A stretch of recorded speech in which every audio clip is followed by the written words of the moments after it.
বঙ্গোপসাগরে সৃষ্ট নিম্নচাপের প্রভাবে বুধবার রাত থেকে শুরু হয়েছে বৃষ্টিপাত। নিম্নচাপের এই ঝিরঝির বৃষ্টি বৃহস্পতিবার সারা দিন ধরে চলছে এবং শুক্রবারেও তা জারি রয়েছে। বৃষ্টিপাতের কারণে গরমের তীব্রতা কিছুটা কমেছে, তবে লাগাতার চলা বৃষ্টির কারণে ব্যাহত স্বাভাবিক জনজীবন। বুধবার রাত থেকে শুরু হয়েছে বৃষ্টি। 31শে মে পর্যন্ত রাজ্যের সবকটি জেলায় মাঝারি থেকে ভারী বৃষ্টিপাতের সম্ভাবনা রয়েছে বলে জানিয়েছেন কমলা সতর্কতা জারি করেছে আবহাওয়া অফিস। তাছাড়া রাজ্যের কয়েকটি জেলায় 40 থেকে 50 কিলোমিটার বেগে ঝোড়ো হাওয়া সহ বৃষ্টিপাত চলতে পারে বলে আবহাওয়া দফতর জানিয়েছে। তাৎপর্যপূর্ণ বিষয় হলো, বৃষ্টিপাতের কারণে উল্লেখযোগ্যভাবে প্রভাবিত হতে পারে কৃষি জমি ও সবজি ক্ষেত। নিচু জায়গায় জল জমার কারণে প্লাবিত হতে পারে অনেক মৌসুমকালীন সবজি ও ফসলের ক্ষেত, যার প্রভাবে স্থানীয় বাজারে বৃদ্ধি পেতে পারে শাকসবজির দাম। 31 তারিখ পর্যন্ত রাজ্যে বৃষ্টিপাতের সম্ভাবনা রয়েছে বলে আগেই পূর্বাভাস দিয়েছিল স্থানীয় আবহাওয়া দফতর। নিম্নচাপের এই বৃষ্টির কারণে ভারী লোকসানের কোনো খবর না থাকলেও পরিশ্রম করে লাগানো ফসলের ক্ষেতে জল জমে গেছে, ফলে ক্ষতির আশঙ্কায় ভুগছেন রাজ্যের বিভিন্ন জেলার কৃষকরা।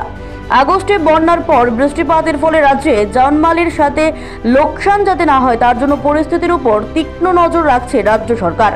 নদীর জলস্তর বৃদ্ধি পেয়ে যাতে বিপর্যয় না ঘটে তার জন্য প্রয়োজনীয় প্রশাসনিক প্রস্তুতিও রেখেছে সরকার। বৃহস্পতিবার দিনভর বৃষ্টিপাতের পর শুক্রবারেও বৃষ্টিপাত জারি রয়েছে। এই পরিস্থিতিতে বানভাসী এলাকাগুলি ঘুরে দেখলেন পশ্চিম ত্রিপুরা জেলাশাসক ডক্টর বিশাল কুমার। পরে সাংবাদিকদের মুখোমুখি হয়ে তিনি জানান, কিছু কিছু নিম্নাঞ্চলে জল জমে গেছে। হাওড়া নদীর জলস্তর বৃদ্ধি পাচ্ছে, নদীতে জল বাড়ছে, তাই স্বাভাবিকভাবেই বন্যা হতে পারে। তবে প্রশাসনিক প্রস্তুতি চূড়ান্ত। রিলিফ টিম প্রস্তুত রাখা হয়েছে, প্রস্তুত রয়েছে এনডিআরএফ টিম। যে সমস্ত নিম্নাঞ্চল প্লাবিত হয়েছে সেখানকার মানুষজন নিরাপদ স্থানে সরে গেছেন।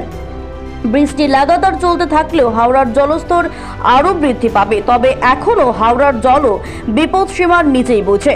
জিরানিয়ায় বৃষ্টিতে 2 পরিবার ক্ষতিগ্রস্ত হয়েছে। প্রশাসনিকভাবে সে ব্যাপারে খোঁজ খবর নেওয়া হয়েছে, তাদের সুরক্ষার ব্যবস্থা করা হয়েছে বলে জানালেন পশ্চিম ত্রিপুরা জেলা শাসক ডক্টর বিশাল কুমার। अभी मोटा मोटी तो पूरे कंट्रोल में है, कोई बहुत ज़्यादा नुकसान का कोई न्यूज़ नहीं है। मैंने कई क्रॉनिकली अफेक्टेड एरियाज़ में भी विज़िट किया है।